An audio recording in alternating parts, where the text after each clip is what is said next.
বাঙালি খানায় সবাইকে স্বাগত জানাই। আপনারা তো অনেকভাবে নিরামিষ আলু পটলের তরকারি রান্না করেছেন। একবার আমার মতন করে সহজ পদ্ধতিতে আপনিও শিখে নিতে পারবেন ছোট ছোট টিপস সহ।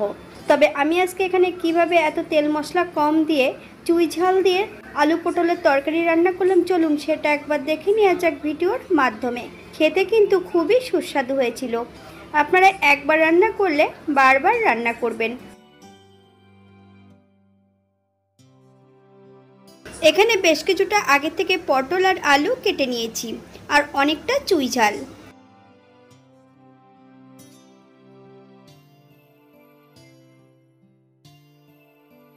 পটলগুলো আমি এমন ছোট ছোট টুকরো করে কেটে নিয়েছি। আপনারা আপনাদের পছন্দ মতন আলু পটলগুলো কেটে নিতে পারেন।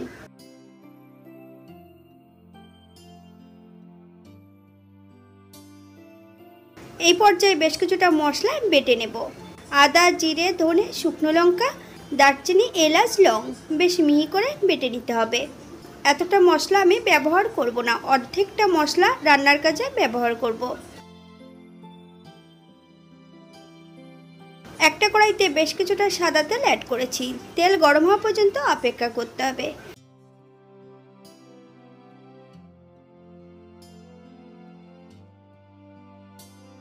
হাফ চামচ লবণ আর হাফ চামচ হলুদ গুঁড়ো দিয়ে প্রথমে আলুগুলো বেশ ভালো করে ভেজে নেব।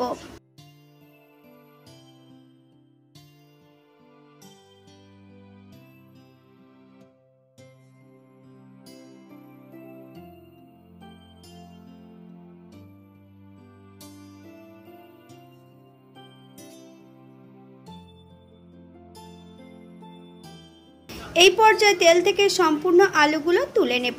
আপনারা আপনাদের পছন্দ মতন আলুগুলো ভেজে নেবেন।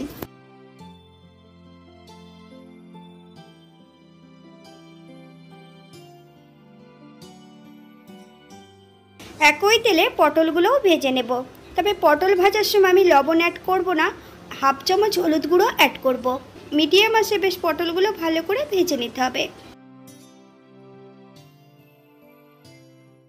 তবে আপনারা আপনাদের পছন্দ মতন পটলগুলো ভেজে নিতে পারেন।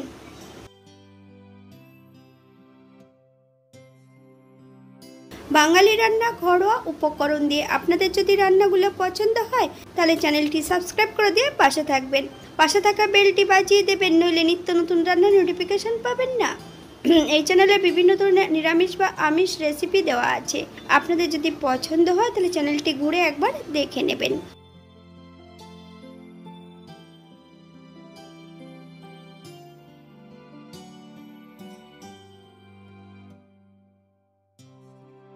এই পর্যায়ে সম্পূর্ণ পটলগুলো তুলে নেব। আপনারা এর থেকে কম বেশি ভেজে নিতে পারেন।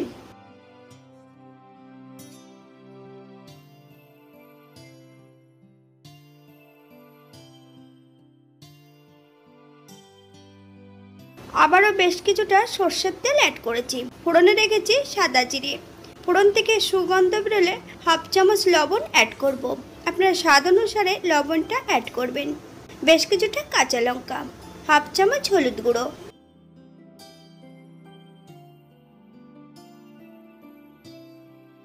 বাটা মশলা অ্যাড করব।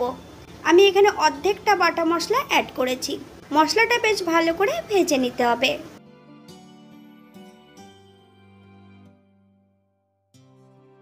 মশলা কষানোর জন্য সামান্য একটু জল অ্যাড করব। মশলা থেকে যতক্ষণ তেল না ছাড়ছে ততক্ষণ বেশ মশলাটা ভালো করে কষিয়ে নিতে হবে।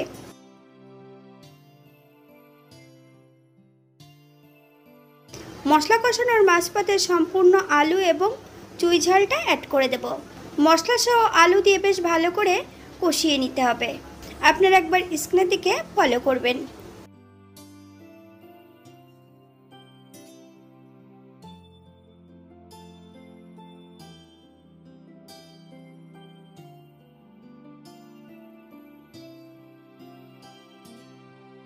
মশলা থেকে তেল ছেড়ে দিয়েছে। ভেজে রাখা সম্পূর্ণ পটলগুলো অ্যাড করব। মিডিয়াম আঁচে বেশ ভালো করে মশলা সহ পটল দিয়ে কষিয়ে নিতে হবে।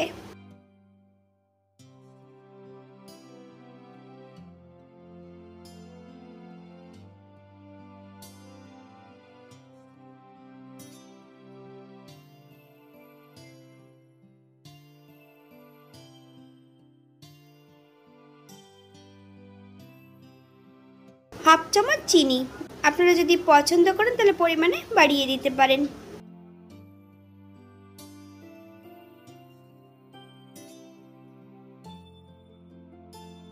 এই পর্যায়ে আমি গ্রেভির জন্য 1 কাপ জল অ্যাড করব। আপনাদের যতটা গ্রেভির প্রয়োজন আপনারা ততটা জল অ্যাড করতে পারেন। হালকা হাতে নেড়েচেড়ে 7 থেকে 8 মিনিটের জন্য ঢাকা দিয়ে রেখে দেব, যাতে আলু পটলগুলো সেদ্ধ হয়ে যায়।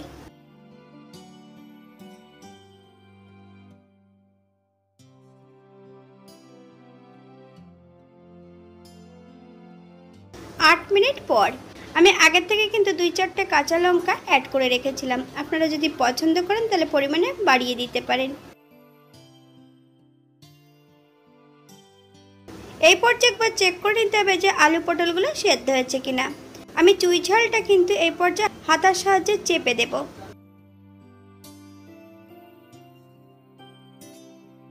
আধা ভাঙা করে আমি চুই ঝালটা এই পর্যায়ে অ্যাড করেছি।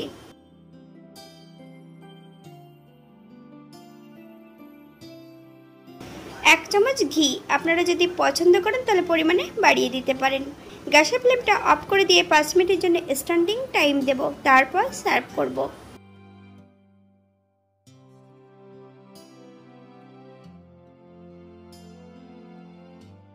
এটা দেখতে যেমন ভারী সুন্দর হয়েছে, এটা যে কোনো নিরামিষের দিন বা আমিষের দিন আপনারা এটা রান্না করতে পারেন। খেতে কিন্তু অসম্ভব ভালো হয়েছিল। আমি কিন্তু পেঁয়াজ রসুন অ্যাড করিনি। আপনারা যদি পছন্দ করেন তাহলে এটা পেঁয়াজ রসুন অ্যাড করতে পারেন। যারা পোস্ত অথবা চাল মগজ বাটা অ্যাড করতে চান অবশ্যই অ্যাড করতে পারেন।